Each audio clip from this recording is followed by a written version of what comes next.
Bismillahirrahmanirrahim. Assalamualaikum warahmatullahi wabarakatuh.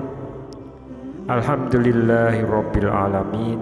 Wassalatu wassalamu ala asrofil anbiya'i wal mursalin nabiyina wa habibina Muhammadin wa ala alihi wa sahbihi ajmain wa man tabi'ahum bi ihsanin ila yaumiddin. Subhanaka la ilma lana illa ma 'allamtana innaka antal alimul hakim. Rabbi shrah li sadri wa yassir li amri wahlul 'uqdatam min lisani yafqahu qawli. Sahabat Overpedia yang dirahmati Allah, sejak kecil kita selalu diperingatkan untuk tidak bersikap buruk kepada orang tua. Jangan sampai kita menjadi anak durhaka yang suka membangkang dan menyakiti hati orang tua. Karena kita semua tahu bahwa ridho Allah berasal dari ridho orang tua juga. Akan tetapi di zaman sekarang banyak dari orang tua yang kurang menyadari akan sikapnya terhadap anak, sehingga sikap yang dirasa benar oleh orang tua ini justru bisa dikatakan mendurhakai seorang anak. Ada sebuah kisah yang menarik yang mungkin bisa kita jadikan sebagai pelajaran. Suatu hari ada seorang laki-laki menemui Umar bin Khattab untuk mengadukan perihal kedurhakaan anaknya. Umar lalu memanggil anak tersebut dan menegur perbuatannya. Setelah ditegur, anak tersebut bertanya kepada Umar, "Wahai Amirul Mukminin, bukankah anak memiliki hak atas orang tuanya?" Umar menjawab, "Benar." Lantas anak tersebut bertanya lagi, "Apa hak seorang anak?" Lalu Umar pun menjawab, "Memilihkan calon ibu yang baik untuknya, memberikan nama yang baik dan mengajarinya Al-Quran." Kemudian si anak tersebut berkata, "Wahai Amirul Mukminin, ayahku tidak pernah melakukan satu pun dari apa yang Tuan sebutkan itu." Si anak melanjutkan, "Ibuku wanita berkulit hitam bekas budak beragama Majusi. Ia memberi nama padaku Ju'lan atau tikus atau yang berarti curut. Dan dia tidak mengajariku satu huruf pun dari Al-Quran." Mengetahui jawaban si anak, Umar pun mendekati orang tua itu dan berkata, "Engkau datang mengadukan kedurhakaan anakmu, padahal engkau telah durhaka kepadanya sebelum ia mendurhakaimu. Engkau telah berbuat buruk kepadanya sebelum ia berbuat buruk kepadamu."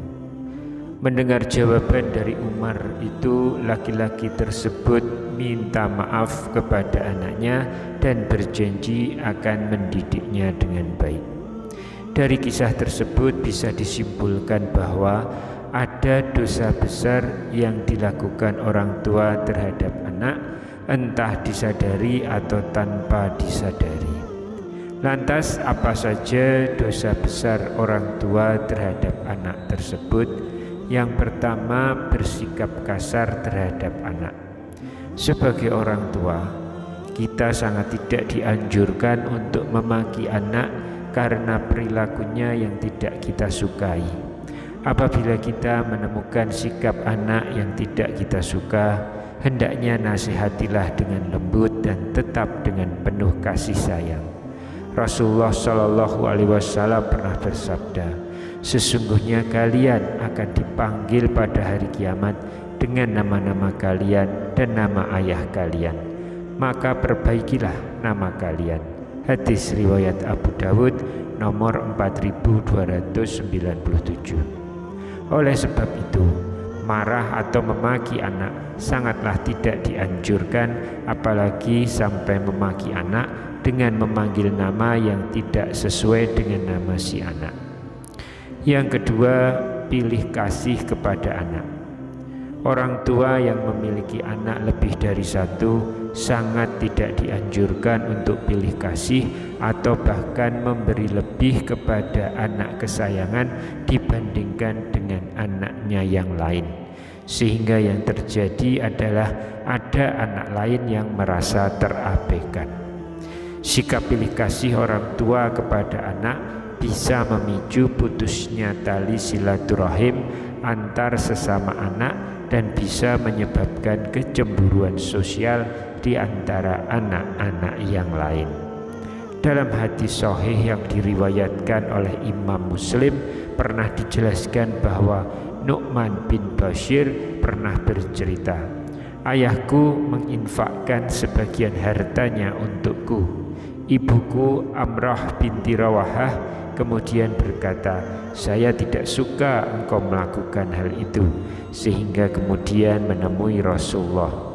Ayahku kemudian berangkat menemui Rasulullah SAW sebagai saksi atas sedekah yang diberikan kepadaku.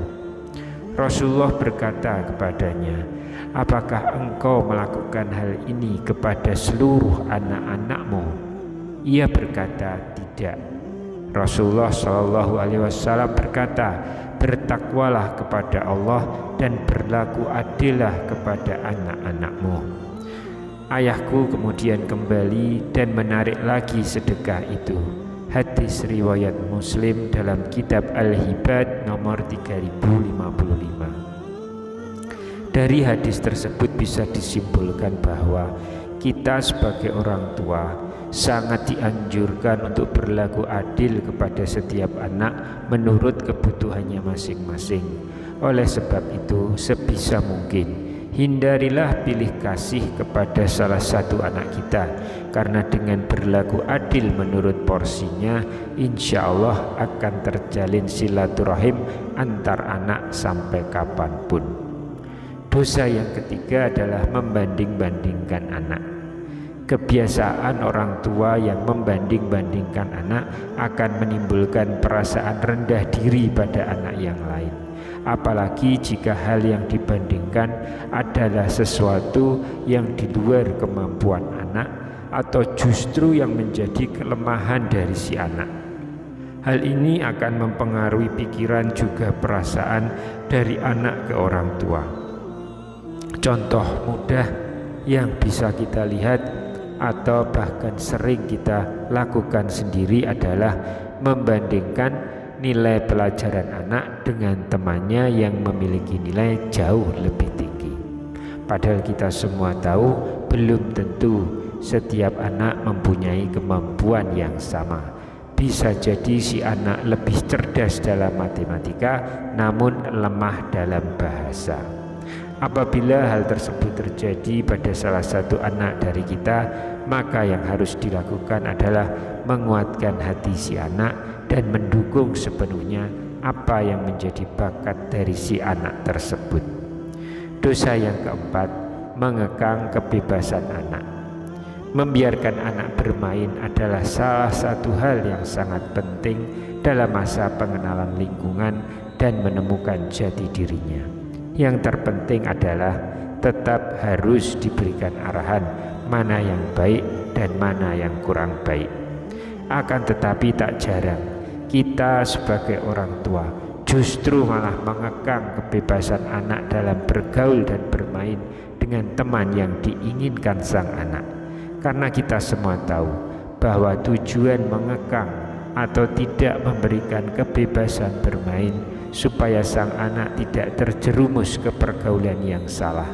Hal tersebutlah yang akan menjadikan si anak mampu berpikir dan mendapatkan pelajaran penting perihal perbedaan dan mampu membedakan mana yang harus ia teruskan untuk berteman dan mana yang harus ia jauhi. Oleh sebab itu, hindari kekhawatiran yang berlebih terhadap anak.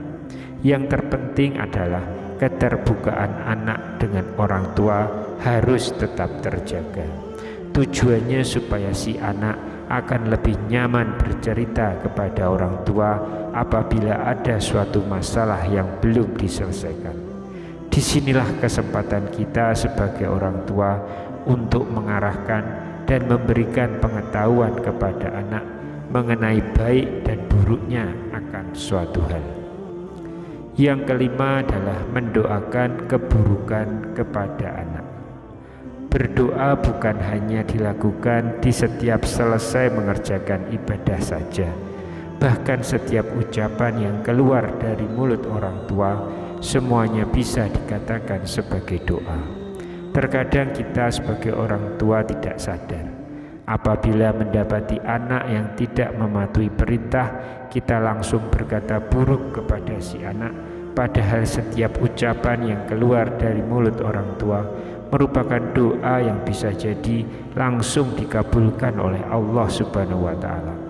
Abu Hurairah radhiyallahu anhu berkata bahwa Rasulullah Shallallahu alaihi wasallam pernah bersabda, ada 3 doa yang dikabulkan: doa orang yang teraniaya, doa musafir, dan doa keburukan orang tua atas anaknya. Hadis riwayat Tirmizi nomor 1828. Oleh sebab itu berhati-hatilah dalam berbicara kepada anak.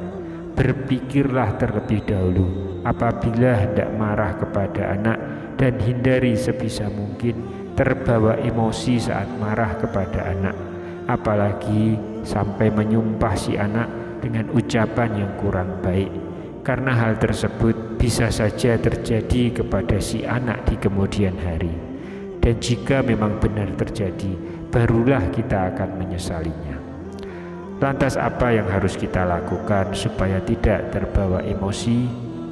Hal yang bisa kita lakukan adalah memperbanyak istighfar terlebih dahulu, lalu tanyakan alasan kepada si anak perihal apa yang menurut kita sebagai orang tua menjadi kesalahan dari si anak.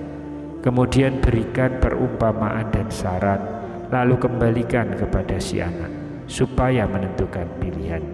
Insya Allah si anak tidak merasa tersakiti hatinya dan mampu berpikir bahwasanya hal yang dikerjakan tersebut kuranglah baik dan harus ditinggalkan. Dosa yang keenam, tidak memberi pendidikan kepada anak. Yang dimaksud pendidikan dalam hal ini bukanlah sekedar pendidikan sekolah saja, akan tetapi juga menyangkut berbagai macam aspek kehidupan. Misalnya adalah pendidikan agama, sosial, budaya, dan sebagainya. Setiap orang tua wajib memberikan pembekalan keterampilan kepada setiap anak-anaknya, sehingga keterampilan tersebut bisa mengantarkan anak untuk menemukan jati diri, perihal menemukan kehidupan yang bahagia dunia maupun akhirat. Apabila kita mengabaikan pendidikan anak, maka bisa dikatakan anak tersebut layaknya anak yatim, padahal masih mempunyai kedua orang tua.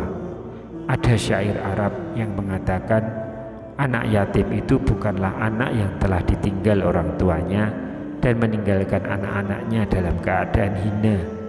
Sesungguhnya anak yatim itu adalah anak yang tidak dekat dengan ibunya, yang selalu menghindar darinya, atau ayah yang selalu sibuk dan tidak ada waktu untuk anaknya.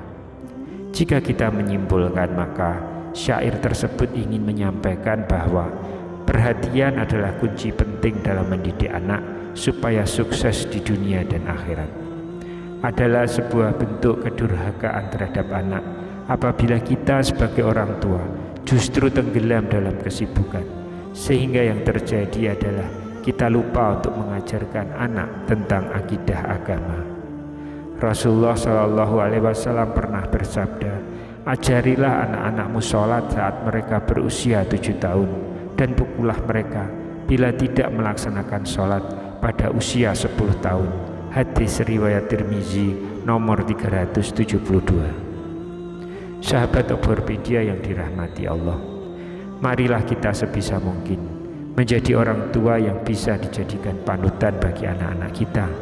Semoga Allah Subhanahu wa taala selalu melindungi, dan menjauhkan kita semua dari perbuatan tercela semasa hidup di dunia. Demikian yang bisa saya bagikan pada kesempatan kali ini. Semoga pembahasan ini dapat memberikan manfaat untuk kita semua. Amin ya rabbal alamin. Wassalamualaikum warahmatullahi wabarakatuh.